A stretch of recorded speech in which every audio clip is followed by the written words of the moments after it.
अस्सलाम वालेकुम। उम्मीद करती हूँ आप सब खैरियत से होंगे। अल्हम्दुलिल्लाह हम भी ठीक हैं। और यहाँ मैं आज आपको बनाना सिखाऊँ शामी कबाब, दही भरे शामी कबाब की रेसिपी आपको दे चुकी हूँ, लेकिन ये बिल्कुल डिफरेंट है और बहुत लजीज़ और बहुत मज़े के बनते हैं। यकीन करें आप ज़रूर बनाइए अपनी दावतों में और अपने लिए, अपने घर वालों के लिए। तो चलिए बनाना शुरू करते हैं। बिस्मिल्लाहिर्रहमानिर्रहीम। यहाँ पर मैं आपको एक चीज़ ये बताऊँगी कि अब बकरीद का जो गोश्त होता है वो हम इसी तरह ही फ्रीज़र कर लेते हैं, उनके पैकेट बना के। लेकिन जब आप इसको पकाने लगे तो यहाँ जिस तरह मैं करती हूँ, सोचा ये चीज़ भी आपके साथ शेयर करूँ कि मैं बस गोश्त जब निकालती हूँ तो उनको डीप रोस्ट करती हूँ, फिर उनको धो लेती हूँ, फिर इस तरह उबलता हुआ पानी के अंदर मैं उनको डाल के उस पानी के अंदर इसको 1-2 उबाल देती हूँ, जैसे कि आपको नज़र आ रहा है। तो बस आपने ये 1-2 बाल दे के इसका पानी ड्रेन कर देना और फिर इसके अंदर साफ़ पानी डालें और इसमें आपको कुकिंग कर लें। जो भी आपने पकाना हो तो कुकिंग कर लें। इससे यकीन बिल्कुल भी कोई स्मेल नहीं आएगी, गोश्त आपका बिल्कुल सफ़ेद पकेगा और बिल्कुल भी काला नहीं होगा। काला होने की वजह यही है कि हम डायरेक्ट धो के बस पका लेते हैं। तो चलिए मैंने यहाँ पर मसाला डाल दिया है। कबाब के तकरीबन बोटियाँ आधा किलो हैं। लहसुन की 10-12 कलियाँ ले ली थी, अदरक के 2-3 टुकड़े ले लिए थे, साबुत लाल मिर्च ले ली थी 10 से 12 अदद और सफ़ेद ज़ीरा 1 टीस्पून, काली मिर्च हाफ़ टी स्पून, बड़ी इलायची 1 अदद। बस ये डाल के इसको पकने के रख देंगे। नमक डाल देंगे हाफ़ टी स्पून।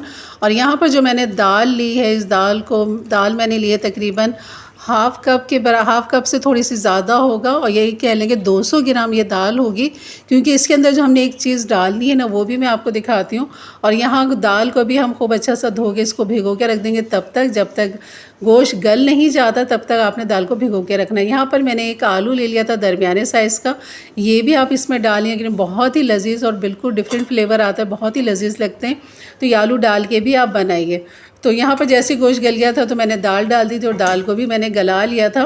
तो यहाँ देखें ये दाल बिल्कुल गल चुकी है और पानी भी इसका ड्राई हो चुका है। तो बस इसको करते हैं ठंडा। यहाँ पर काट लेते हैं हरा मसाला जो हमने दही भरे बनाने हैं। तो यहाँ पर मैंने बड़ी वाली हरी मिर्च ले ली थी 3 से 4 अदद, बाकी बस मैंने यहाँ पे 3 ही काटी थी। और हरा धनिया ले लेंगे तकरीबन 3 से 3 टेबल स्पून, पुदीने के 20 से 25 पत्तियाँ ले लेंगे।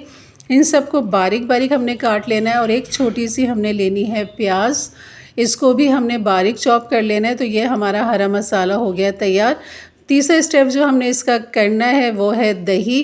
दही के लिए आपने ये करना होगा, एक छन्नी के अंदर दही डाल दें। ये तकरीबन आधा पाव दही है, तो इसका पानी ड्रेन करने के लिए इसको मैं रख दूँगी इसी तरह छन्नी के अंदर 15 से 20 मिनट खूब अच्छे से। जब ये थिक हो जाएगी दही तो फिर हम इसको इस्तेमाल करेंगे। तो यहाँ पर हमने कबाब पीस लिए थे ठंडे होने के बाद, और यहाँ पर जो हरा मसाला है उसको मैं खूब अच्छा सा मिक्स कर लूँगी। यहाँ पर हरे मसाले को, जिसमें प्याज है, हरा धनिया, पुदीना और हरी मिर्च है।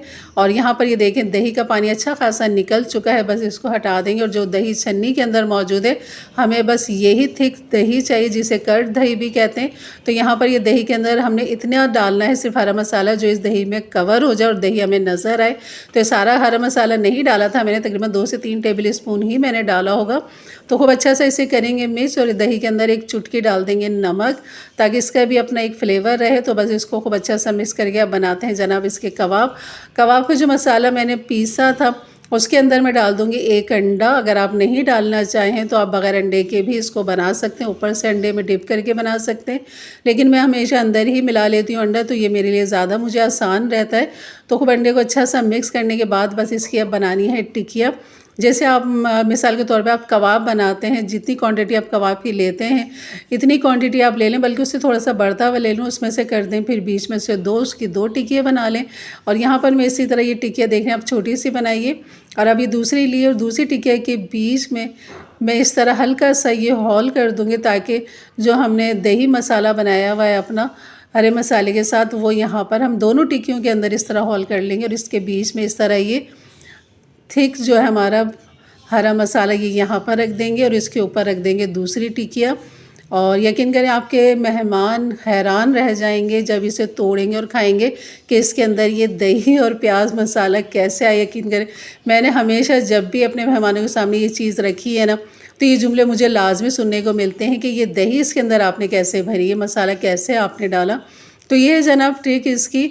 और जो मेरे मेहमान हमारे खाने वाले हैं वो आज देख लेंगे कि मेरी रेसिपी इस तरह थी, ये इस तरह बनती थी, तो वो भी इंशाल्लाह आप सीख गए होंगे।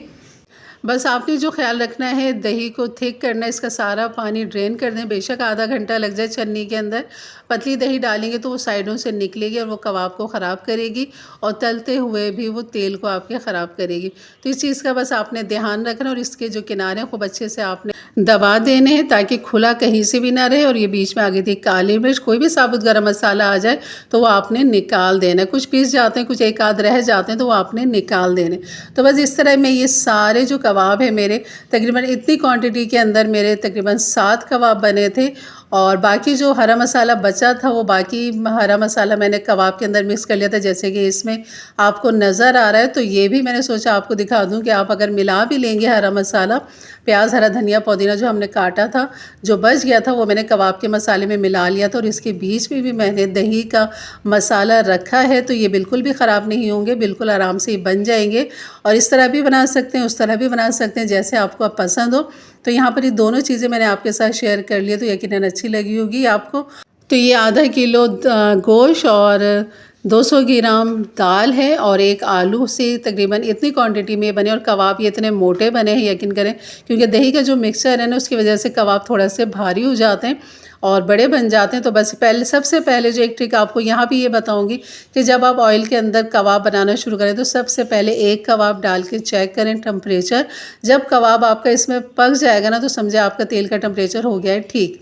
अब यहाँ पर अब आप 2 डालें, 3 डालें, 4 डालें, जितने कबाब डालें वो डालें, क्योंकि टेम्परेचर बिल्कुल अब बैलेंस हो चुका है। कभी भी एकदम सारे कबाब तेल के अंदर ना डालें, क्योंकि कुछ पता नहीं तेल ठंडा है या अभी टेम्परेचर उसका इतना नहीं हुआ तो आपके कबाब को फाड़ देगा और वो ख़राब कर देगा, तेल भी ख़राब होगा।